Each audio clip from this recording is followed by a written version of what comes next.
there, guys. I'm John Campea. Welcome to my YouTube channel, and this is a special user-submitted video. Now, every day on the John Campea Show, Monday through Friday, we take live questions from the audience.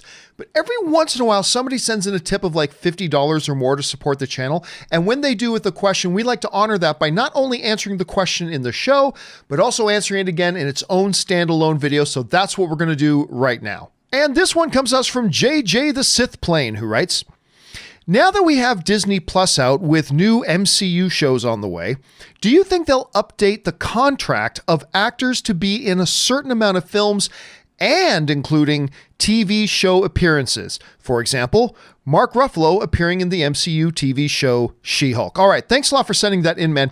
And yeah, it's a new day for the MCU now that Disney Plus is here. Of course, the MCU has always been a mainstay on the big screen. They toyed around with it a little bit with Agents of S.H.I.E.L.D. and a little bit with the Netflix shows, but they weren't really connected in any meaningful way.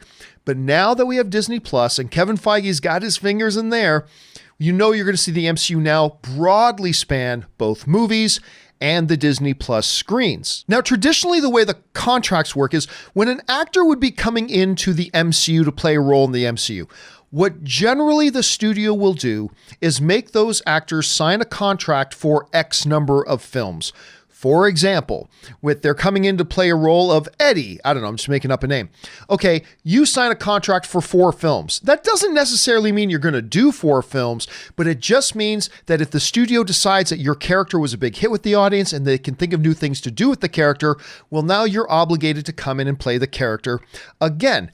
However, what that does not mean, and this is where a lot of the fans used to get this confused, they said, oh, such and such an actor has to come back because he's got a 4-film deal and he's only done 2, so they have to do 2 more with him, right? No, the way these contracts have always worked is they've always been one way. So if a contract was signed by an actor to appear in 4 films, that only means that the actor was obligated to come back and be in 4 films if the studio told them to come in and do it, but it didn't obligate the studio to use that actor in 4 films if they didn't want to.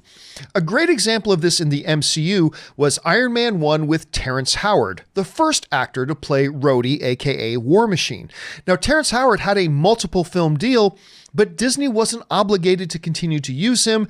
They decided to go ahead and use a different actor, Don Cheadle, and now Don Cheadle is, of course, our Rhodey. So the question they're asking now is, well, how are they going to change that with the contracts? Instead of just saying you have to appear in 3 films or 7 films or whatever, how are they going to alter them, or will they alter these deals to cover the Disney Plus entity now? And I got to believe that the answer to that is obviously they have to. With the MCU being as interconnected as it is, you know moving forward that Kevin Feige would love to see a real fluidity of actors and characters going back and forth between the big screen and Disney Plus. Now, I'm sure the big screen will still be the major leagues. Disney Plus will be more of the minor leagues, but still very, very involved. Hence, you're going to have Mark Ruffalo probably appearing in She-Hulk. You've got WandaVision coming. You've got Hawkeye show. You've got Loki show, right? So he's going to want to have that to be very fluid back and forth, which means contractually, they're going to have to make sure they get their actors locked into deals that allow them to use them both in Disney Plus and in the movies. What will the specifics of those deals be? Well, that'll be on an actor-by-actor basis, but I totally believe they're going to have to cover that one way or another.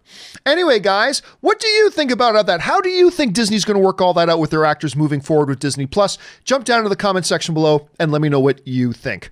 All right, guys, that'll do it for this video. Thanks a lot for being here. My name's John Campea, and until next time, bye-bye.